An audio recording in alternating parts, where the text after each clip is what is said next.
पापा का कर लिया मैंने। नमस्कार दोस्तों, न्यू न्यूटन क्लासेस में आपका स्वागत है। और यहाँ पर अपन पढ़ रहे हैं profit and loss. Profit and loss का टॉपिक अपन कर रहे हैं और बहुत ही शानदार क्लास होने वाली है आज की। आज आपको देंगे फुल एंजॉय मैथ में। मैथ एक फन है और आप लोगों ने देखा होगा अभी तक अपन ने कॉन्सेप्ट किए थे प्रॉफिट एंड लॉस के। अब कॉन्सेप्ट के साथ साथ प्रैक्टिस भी करेंगे और अब दिखाएंगे तुम्हें स्पीड। वही स्पीड तुमको भी लेके जाएंगे, वही स्पीड तुमको भी देंगे। बस तुम्हें थॉट प्रोसेस पर पूरा वर्क करना है। टाइम लगेगा। देखो हकीकत तो यही है कि नई चीज़ों में माइंड जल्दी अट्रैक्ट नहीं करता। नई चीज़ों को सीखने में अपना माइंड विरोध करता है। जैसे कि मान लीजिए आप कहीं रास्ते पर जा रहे हैं, आपको जो रास्ता पता है तो आप उसी रास्ते पर चलना ज़्यादा अच्छा फील करते हो। लेकिन जो रास्ता कंकड़ पत्थर से भरा हो, क्या उस पर तुम चलना पसंद करोगे? नहीं करोगे। लेकिन वो रास्ता तुम्हें मंजिल तक ले जा रहा है। कंकड़ पत्थर वाला रास्ता तुम्हें मंजिल तक ले जा रहा है तो, और जो रास्ता स्मूथ है, बिल्कुल चिकना है, उस पर चल रहे हो, पता ही नहीं है रास्ता मिलेगा मंजिल के नहीं मिलेगा, तब भी चलते जा रहे हो। ऐसा भी चलना क्या मतलब का कि जिंदगी में उद्देश्य का ही पता नहीं और चलते जा रहे हो। लक्ष्य ही पता नहीं है, निर्धारित ही नहीं है, अपना एम क्या है, गोल क्या है, ये ही पता नहीं है। कुछ लड़के तो कहते हैं भाई मेरा बस सिलेक्शन हो, नौकरी लेना है, सरकारी नौकरी। भाई कौन सी लेना है, किस में तुम्हारा मन है? पुलिस में है, बैंक में है, रेलवे में है, एसएससी में है? कुछ पता ही नहीं है उन्हें अपना गोल क्या है। क्या पुलिस में बनना चाहते हैं कि एसएससी में आना चाहते हैं, किस में आना चाहते हैं, पता ही नहीं। बस पढ़ते जा रहे हैं। जब तक लक्ष्य निर्धारित नहीं होगा और उसके प्रति अपना सपने नहीं होंगे तब तक कैसे लक्ष्य पाओगे? चलने को तो रास्ता बहुत लंबा है, कहीं भी चले जाओ रास्ता खत्म नहीं होगा, पढ़ाई खत्म नहीं होगी। लेकिन सिलेक्शन एक अलग चीज़ है। सिलेक्शन के लिए अप्रोच चाहिए और सही गाइडेंस चाहिए। मेन चीज़ है गाइडेंस। याद रखो, जिंदगी उसी को आजमाती है जो हर मोड़ पर चलना जानता है।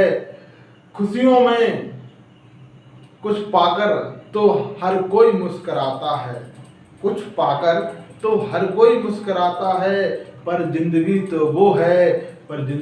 वो है जो कुछ खोकर भी मुस्कराता है। तो मेरे मित्रों, आज की शानदार क्लास और जो मैं पढ़ा रहा हूँ कंप्लीट मैथ पढ़ाऊंगा। इससे आपका एसएससी, रेलवे, एमपी पुलिस, कोई भी पुलिस का एग्जाम हो, वो सब मैथ का एक सिंगल क्वेश्चन कहीं नहीं पढ़ने की आवश्यकता है। आप यहीं पे पढ़ते रहिए। पूरा मैथ कंप्लीट कराया जा रहा है और जीएस भी। आपने देखा होगा अभी तक अपन ने कंप्लीट मैथ, अभी तक जितने भी टॉपिक हुए हैं उसमें पूरा कंप्लीट पढ़ाया है। इसमें भी अपन पूरा कंप्लीट पढ़ाएंगे। लंबे वीडियो होने दो, उन्हें 360 पिक्सल पे देखा करो और बड़ा मजा आने वाला है। सोचा करो हमें कि आज हमने कुछ सीखा है नया, बस यही सिखाने के लिए हम आपको आए हैं यहाँ पर। स्टार्ट करते हैं, पढ़ेंगे और उत्तर पढ़ने के साथ 2 सेकंड में उत्तर देंगे। बस आओ। 12 रुपए में 15 वस्तुएं खरीद कर 14 रुपए में 20 वस्तुएं बेची जाती हैं, तो लाभ या हानि प्रतिशत क्या है? इस तरह के क्वेश्चनों में हमने आपको कहा था कि वस्तुएं इक्वल करेंगे। क्या करेंगे? वस्तुएं इक्वल करेंगे। ठीक है, थॉट प्रोसेस में करेंगे इक्वल। देखो यहाँ पर 15 वस्तुएं हैं, यहाँ पर कितनी है? 20 वस्तुएं। तो हम क्या करेंगे? वस्तुएं इक्वल करेंगे। तो आप कहोगे 5 बढ़ा दो इस पर। 5 भाई 20 कर रहा है, वस्तुएं कितनी कर रहा है? 20 कर रहा है। इस 15 को वस्तुएं 20 कर रहा है। इस तरह के क्वेश्चनों में क्या करते हैं? वस्तुएं इक्वल करेंगे। ठीक है, वो इक्वल कैसे भी करो, चाहे आधा करके करो, चाहे आप इसको बढ़ा दो, चाहे इसको 20 को 15 पे ले आओ, चाहे 15 को 20 पे ले आओ, लेकिन वस्तुएं इक्वल करना है। बस थॉट प्रोसेस में क्वेश्चन का आना है। थॉट प्रोसेस में टाइम लगेगा, लगन देना। शुरुआत है, टाइम लगता है, राइट है, लेकिन हार नहीं मानने वाले। बस हम करके दिखाएंगे। आप थॉट प्रोसेस में नहीं आया तो कोई बात नहीं, कल आएगा, कल भी नहीं आया तो परसों आएगा, नरसों आएगा, लेकिन मैं थॉट प्रोसेस में हर क्वेश्चन लेके ही दिखाऊंगा। बस ये अपने माइंड को समझाना है, और वास्तव में लोग कर रहे हैं। अपन ने कहा 15 वस्तुएं 20 वस्तुओं को बनाना है, 15 वस्तुओं को 20 बनाना है, क्या करना पड़ेगा? 5 बढ़ाना पड़ेगा। 5 कितना? 1/3। 5 कितना है? इसका 1/3 बढ़ा दो तो 1/3 हो जाएगा। 15 का 1/3 5 बढ़ा दिया तो इसका भी 1/3 बढ़ जाएगा। इसका 1/3 कितना होता है? 4, तो 16 हो जाएगा। ठीक है, तो 16 खरीदिए। ठीक है, 16 रुपया में 20 वस्तुएं खरीदी, यहाँ 14 रुपया में 20 वस्तुएं बेच दी, तो क्या फायदा हुआ? फिर घाटा हुआ? घाटा हुआ। 2 रुपए का 16 में खरीदी है और 14 में बेची, 2 रुपए का घाटा हुआ। 16 पे 2 रुपए का 1/8, 2/16 मतलब 1/8, 1/8 12.5% की हानि। यह लॉस माना 12.5% की हानि। कर सकते हैं? नहीं कर सकते तो सोचो माइंड को कि मैं क्यों नहीं कर पाया, समझो। आओ मित्रों, आप अपन और क्या कर सकते थे सवाल में समझना। और क्या कर सकते थे कि आप जो 20 हैं इनको 15 बना सकते हैं। 20 वस्तुओं को 15 वस्तुएं भी बना सकते हैं, क्योंकि अपन को तो वस्तुएं इक्वल करना है। वस्तुएं जब इक्वल करना है तो हम 20 को क्या कर सकते हैं? 15 बना सकते हैं। इसके लिए क्या करना पड़ेगा? समझो, 14 है, 20 यहाँ पर कितने हैं? 12 रुपया, 15 वस्तुएं हैं, ये सब वस्तुएं हैं। ठीक है, अब आप 20 को क्या करना चाह रहे हैं? 15 बनाना चाह रहे हैं। दोनों प्रकार से आपको कंफर्ट फील होना चाहिए। ठीक है, आप कहोगे इसका 5 कम कर दो, तो 15 बनाने के लिए क्या करना पड़ेगा? 5 मतलब 1/4 हिस्सा कम है। 20 का 1/4 हिस्सा कम कर दिया, 1/4 कम करोगे मतलब 5 कम कर दोगे, 5 कम कर दोगे तो चल जाएगा 15। इसका भी 1/4 हिस्सा कम होगा, दोनों का होगा। एक साइड करें, दोनों का कम होगा। 3.5 कम करोगे 10.5, 10.5 हटा देंगे सब।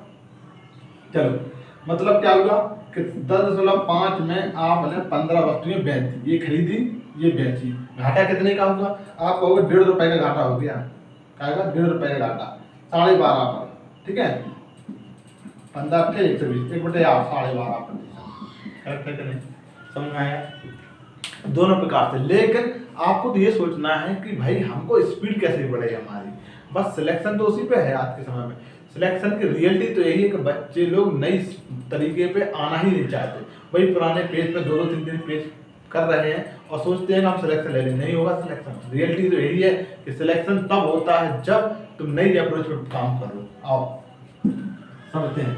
अब अपन 15 को 20 बना रहा है। क्या कर रहा है? 15 को 20 बना रहा है, तो इसका तीसरा हिस्सा, 15 का तीसरा हिस्सा मतलब 5 बढ़ा दो तो 20 वस्तुएं हो जाएगी। इधर भी 20 है, इधर भी 20 है, तो इसका भी तीसरा हिस्सा बढ़ेगा।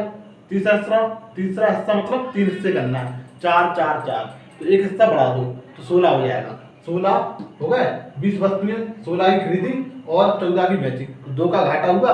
ठीक है, 2 16 पर 1/8 12.5%। करेक्ट है? वो तो 2-4 सेकंड में वो नहीं करोगे आप। इस तरह आप लोग इस तरह भी करते हैं। एक तीसरा मेथड ये भी है इसका, यहाँ पे लिखते हैं क्वांटिटी, यहाँ पे लिखते हैं प्राइस। तो क्वांटिटी कितनी है? 15, प्राइस कितने हैं? 12.5। फिर उसकी क्वांटिटी कितनी है? 20, फिर लिखते हैं रुपया 14। करेक्ट है? फिर क्या करते हैं? इसको क्रॉस मल्टीप्लाई करते हो। ठीक है, इसका पहले मल्टीप्लाई किया जाता है, इसका पहले करेंगे तो 12 दूनी 24, 240 में खरीदा, ये सीपी हो जाता।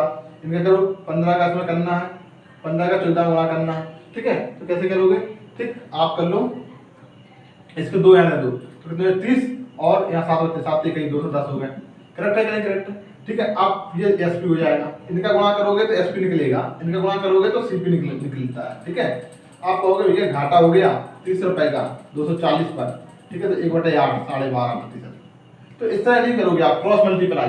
क्यों नहीं करोगे? क्योंकि क्रॉस मल्टीप्लाई में थॉट प्रोसेस पे अपन डायरेक्ट कोई चीज थॉट प्रोसेस में नहीं आ पाती, माने में नहीं हो पाती कैलकुलेशन। इसलिए जैसा हम बता रहे हैं बस वैसे ही करो। आप सिलेक्शन तक ले जाएंगे आपको। सिलेक्शन इंपॉर्टेंट है यार, सिलेक्शन। लोग सिलेक्शन के लिए ही पढ़ रहे हैं, बस 24 घंटा माइंड को मैसेज देना है कि मुझे सिलेक्ट होना है, और हो गए हैं लड़के, हो रहे हैं।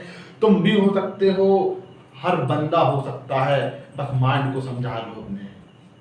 दुकानदार कहता है कि मैं सभी वस्तुएं क्रय मूल्य पर बेचता है, लेकिन 1 किलोग्राम बांट के स्थान पर 800 ग्राम ही तौलता है। 1000 ग्राम तोलना चाहिए, कितना तोल रहा है, लेकिन 800 ग्राम तोल रहा है। वो तो घाटा कम तोल रहा है, तो कितने का लाभ हुआ? हमने कहा था इसके लिए एसपी रूल लगाना। क्या लगाना? SP rule. आओ समझते हैं एसपी रूल। 1000 ग्राम तोलना था, कितना कम तोला? आप कहोगे एसपी रूल लगा रहा है, एसपी रूल। एसपी रूल आपका डायरेक्ट उत्तर देगा।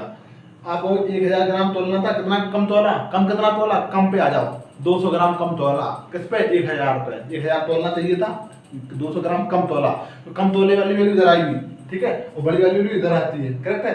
तो कम तोलने वाली तो 200 ग्राम 1000 पर, मतलब 1/5 कम तोला, तो कितना बढ़ाना पड़ेगा? 1/4 बढ़ाना पड़ेगा। 1/4 कितना होता है? 25%।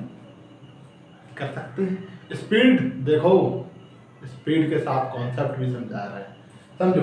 1000 ग्राम तोलना चाहिए था, एसपी रूल, ठीक है। कम वाली इधर रखना है, बड़ी वाली इधर रखना है, ठीक है। कम वाली इधर रखना है, राइट। तो कहोगे 200 ग्राम कम तोला 1000 पर, ठीक है। तो 1/5 कितना होता है? 1/5 कम तोला, तो बढ़ाना कितना पड़ेगा? 1/4। इस पे काम करता है A/B और A B। इधर लिखना है कम वाली वैल्यू, कम वाली, इधर लिखना है बड़ी वाली, करेक्ट। आ जाओ, आए करें, अगला करें, राइट।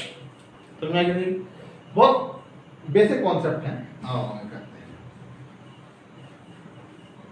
किसी वस्तु को 7.2 रुपए में बेचने पर 10% की हानि होती है, उसे कितने रुपए में बेचेंगे? 20% का लाभ हो। क्या कह रहे हैं? 10% हमने घाटा खाया, तब 7.5 रुपये, 7.2 रुपया में बेच दिया, ठीक है, घाटा खा के बेचा, राइट। फिर आप कह रहे हो कि भाई मैं तो 20% का लाभ कमाना चाहता हूँ, करेक्ट। तब बताओ करेंगे क्या? तब आपको क्या पूछा है इसमें? विक्रय मूल्य क्या, कितने रुपए में बेचे, कितने रुपए में बेचे, तो बेचे मतलब विक्रय मूल्य। इसके लिए आप समझो, आप कहना चाह रहे हो कि 90 रुपया पहले हम घाटा खा, 10% का घाटा था। 10% घाटा मतलब 100 रुपए थे, लेकिन घाटा खाया 10% का, तो 90 में बेचा। 90% बराबर बेचना बराबर 7.2, ठीक है। 90 72 में बेचा, 7.2 में बेचा, तो 10% की हानि, मतलब 90% में बेचा, ठीक है। लेकिन आप तो कह रहे नहीं, हम तो 120% में बेचना चाह रहे हैं, लाभ हो रहा 20% का, तो 20% मतलब 120 में बेचना चाह रहे हैं, तो बताओ, ठीक है। ये वैल्यू बताना, करेक्ट। देखो 9/72, 9/72, कोई बाद में जीरो लगाते रहेंगे अपन, 9/72, तो इसका भी 8 गुना हो जाएगा, ये 8 गुना, तो ये भी 8 गुना, 12×96, कौन दशमलव लगा दो, एक अंक बाद दशमलव था, एक अंक बाद दशमलव लगा दिया, 9/72। समझ में आई नहीं आई? यहीं पे टाइप करेंगे, अब ये नहीं लिखेंगे, ये भी नहीं लिखेंगे, ये माइंड में चलने वाला है। देखो समझो, 10% की हानि होती तो 90 में बेचा, भाई तो समझ तुरंत आ जाना चाहिए दिमाग में। हम इसमें क्रय मूल्य नहीं निकालेंगे, क्रय मूल्य 100% नहीं निकालना है, करेक्ट। विक्रय मूल्य की बात कर रहा है, तो विक्रय मूल्य ये दिया है, 10% हानि होती है, 90 में बेचा, 90% की वैल्यू 7.2, 9/72, 8 गुना है, तो यहाँ पे 120 में बेचना है, 12×96, इतना ही करना है। विक्रय मूल्य ये है, विक्रय मूल्य ये है, करेक्ट।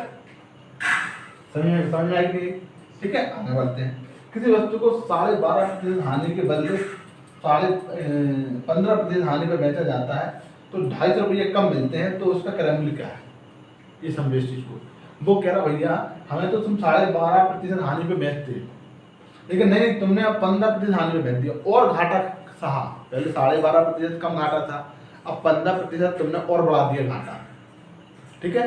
तो उसके बदले में हुआ क्या है? 250 रुपया हमको कम मिलने लगे। तुम्हारा जो तुमने 12.5% था, अब तुमने 15% कर दिया, तो कितने का कम किया? तुमने कितना बढ़ा दिया? यहाँ पे देखो 2.5% बढ़ा दिया।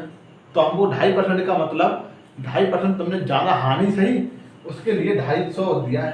2.5% बराबर 250, तो 100% बराबर 10,000। 100% बराबर 10,000। समझो इस चीज को। और 2-4 सेकंड में उड़ाएंगे यार सवाल, 2-4 सेकंड और तुम्हें सिलेक्शन तक ले जाएंगे। समझो इस चीज को, देखो राइट। अब वो कह रहा है भैया ये, ठीक है, ये वस्तु है, यहाँ पर वो कह रहा है कि हम 12.5% की हानि पर बेच रहे हैं, ठीक। अब वो कह रहे नहीं हम 15% की हानि पर बेच रहे हैं, करेक्ट है कि नहीं? ठीक है। तो ये जो अंतर है वो कितने का, 2.5% का। ये कह रहा है कि हमको इसका मतलब है कि 250 रुपया कम मिल रहा है। तो 2.5% का जो है वो किसके बराबर है, 250 रुपया के बराबर। तो 100% की वैल्यू पूछे, 2.5% किसके बराबर, ये 2.5%, ये 2.5% कम मिले, यहाँ से 2.5% कम मिला तो वो है 250 के बराबर कम मिल रहा। तो 100% पूछ रहा है, तो ये इधर को सीधे सीधे दिख रहा है, इधर 100 गुना है तो इसका भी 100 गुना हो जाएगा। तो करेक्ट। अब इसमें और क्या क्या चेंजेस आते हैं वो और समझ लेते हैं, वो और समझते हैं।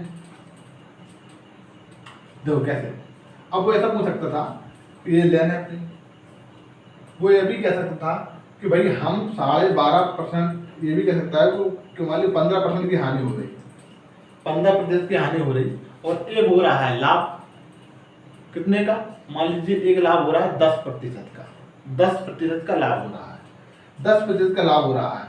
तो अपन कहें 10%, इधर तो हानि है, इधर क्या हो जाएगा, लाभ। ये जीरो यहाँ पर था, 0 से 15% हानि हो गई, तो 0 से लाभ है 10%, लाभ है 10% का, क्या है, ये लाभ है जो 10% का है, तो लाभ वाला इधर आ जाएगा। करेक्ट है। अब इन दोनों के बीच का अंतर कितना हो जाएगा, 25%। कितना हो जाएगा, 25%। मतलब यदि दोनों हानि है तो इनका डायरेक्ट अंतर कितना हो जाएगा, 2.5%। लेकिन यदि एक हानि है और एक लाभ दिया होता, क्या दिया होता, एक लाभ दिया होता, तो दोनों का जुड़ जाता है, क्योंकि अंतर में क्या होता है, देखना। अब तो एक तो लंब इधर जाओगे, एक लंब इधर जाओगे, प्लस वाले में इनका गैप कितना हो जाएगा, 25 का। करेक्ट, समझ आई। तब एक हानि दियो और एक लाभ दियो तो क्या होगा, आपका दोनों का जुड़ जाएगा कॉम्बिनेशन। करेक्ट। अब हम कह रहे हैं दोनों का दोनों लाभ हो, क्या हो, दोनों का दोनों लाभ हो। तीसरा केस, ये पहला केस था, ये दूसरा केस है। तीसरा केस ऐसा भी हो सकता है कि दोनों का दोनों लाभ हो, तो आप कहोगे दोनों का, ये तो अपने कुछ यहाँ पर तो कुछ लाभ या हानि नहीं है। अब आप कहोगे 10% का लाभ, तो एक बार है 15% का लाभ, तो लाभ इधर आ जाएगा 15% का। ठीक है। अब आपको कितने रुपये ज़्यादा मिलेंगे, अब तो यहाँ पर परसेंटेज कितना ज़्यादा मिल रहा है, 5%। 5% ज़्यादा रुपया हमको मिलने लगेंगे। तो इनका अंतर कितना हो जाएगा, 10 और 5 का। इन लाभ ही लाभ है, दोनों का अंतर, हानि है तब दोनों का अंतर। लेकिन एक लाभ और एक हानि है, इसमें एक लाभ और एक हानि है, तो दोनों का अंतर कितना हो जाएगा, जुड़ जाएंगे दोनों। करेक्ट है। तो इस चीज़ को ध्यान देना है, यदि सवाल और आएंगे तो हम और बताएंगे, लेकिन इस कॉन्सेप्ट पे इस चीज़ को समझना है। करेक्ट है। ठीक है। समझ में ये आना चाहिए कि आपको वो कहना चाह रहा है कि भाई 12.5% की हानि होती है, तो 12.5, 100% था तो 12.5 कितना होता है, 87% की हानि होती है, इसमें बेच रहा है। ठीक है, राइट। लेकिन अब आप इतने में ना बेच के अब आप 15% होकर हानि से रहे, मतलब 15% मतलब 40% में बेच रहा है आप। ये भी एसपी है, एक एसपी है, एक एसपी है। इन दोनों का जो डिफरेंस आ रहा है वो कितने का आ रहा है, 2.5 का आ रहा है। कितना आ रहा है, 2.5 का आ रहा, 2.5% का। ये अंतर है 250 के बराबर। समझाएंगे। तो अपन ये कॉन्सेप्ट है, पूरा कॉन्सेप्ट है, लेकिन इतना कॉन्सेप्ट अपन को नहीं समझना है। अपन को तो क्वेश्चन को उत्तर से आना चाहिए, कॉन्सेप्ट तो समझ ही रहे हैं अपन। तो कॉन्सेप्ट यही कहता है कि भाई आप जो अंतर है वो इनको ऐसे मत करो, आप तो सीधा करो कि भाई कि मैं तो 12.5% की हानि यहाँ खा रहा हूँ, 15% की हानि ये खा रहा हूँ, तो इनका अंतर कितना हो गया, इनका अंतर 2.5% की हानि हमको ज़्यादा हो रही है। ठीक है। तो यहाँ पर कितने रुपये कम मिल रहा है, 2.5% की हानि ज़्यादा हुई तो हमको कम मिलेंगे पैसा, तो वो 250 के बराबर, 100% वैल्यू हो गई। करेक्ट। तो यहाँ पर कम या ज़्यादा होगा, यहाँ पर क्या होगा, 250 रुपया कम या ज़्यादा, ऐसे कम या ज़्यादा मिलेंगे। तो समझ जाओ कि आपका इस कॉन्सेप्ट पे सवाल बना है कि इन दोनों का अंतर करना है, या फिर दोनों का यदि लाभ और हानि तो दोनों को जोड़ देना है, क्योंकि एक इस साइड वाला एक इस साइड वाला। करेक्ट है। तो आप लोगों को मजा आया होगा, और पहले आप किया करो इन सवालों को, क्योंकि आप सोचा करो कि हमें कितना टाइम लगाया है और हमने कितना कम टाइम में ये क्वेश्चन पूरे किए हैं। ठीक है। अब अपन कल और बढ़ेंगे। ठीक है, तब तक के लिए नमस्कार।